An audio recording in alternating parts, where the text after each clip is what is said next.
유럽도 결국엔 한국 추적 방식 도입, 개인정보 보호보다는 방역이 우선.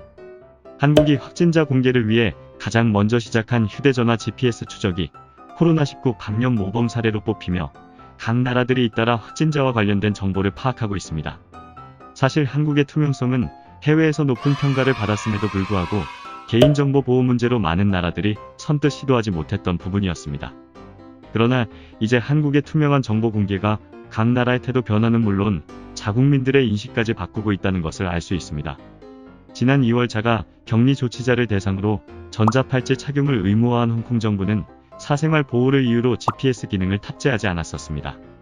처음 전자팔찌는 가정에 연동된 스마트폰과 전자팔찌가 일정 거리 이상 떨어지고 나서야 경보가 울리는 방식으로 격리자들이 허위 보고하기 딱 좋은 시스템일 수밖에 없었습니다.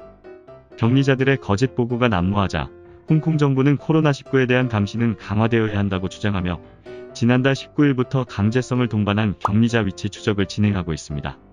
대만 정부도 확진자의 위치 확보를 통해 꼼꼼한 방역 체계를 구축하기로 했습니다. 자유15 등 대만 언론은 지난 25일 대만 정부가 방역망이 뚫리는 사례를 방지하기 위해 GPS를 기반으로 한 평안 팔찌 도입을 추진하고 있다고 밝혔습니다. 그동안 대만에서는 자가 격리자들이 방역 휴대전화를 고의적으로 방치하거나 가짜 주소를 기재하고 연락을 받지 않는 등 격리자 관리에 어려움을 겪어왔습니다. 또한 이스라엘 내 첩보대 테러 활동 기관인 신베트에게는 새로운 업무가 주어졌습니다.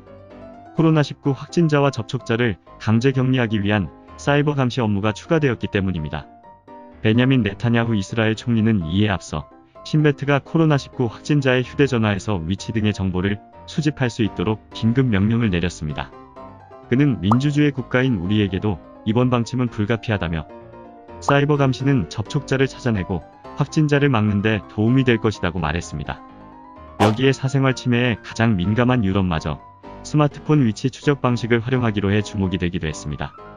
지난 20일 유럽연합 정보보호이사회의 개인정보보호 정책이 코로나19 방역을 방해할 수 없다는 선언과 동시에 유럽 국가들이 바빠진 것입니다.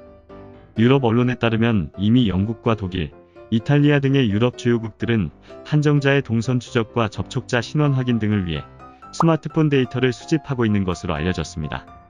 특히 독일 정부는 코로나19 대응 전략으로 아예 한국 정부의 방식을 롤모델로 삼아야 한다고 권하기도 했습니다.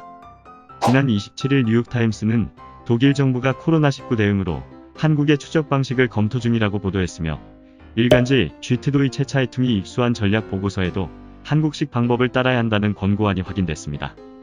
하지만 전 세계에서 코로나19 누적 확진자 수가 가장 많은 미국은 아직까지도 정보 공개에 응하지 않아 자국 내에서 불만이 나오고 있습니다.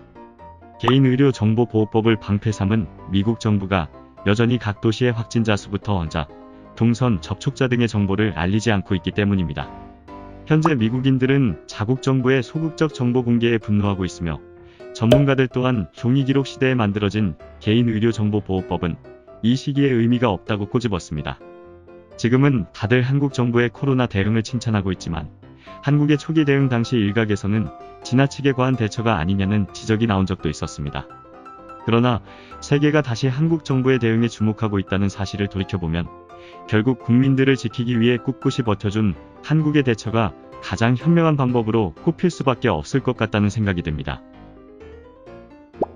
구독과 좋아요, 알림 설정 부탁드립니다.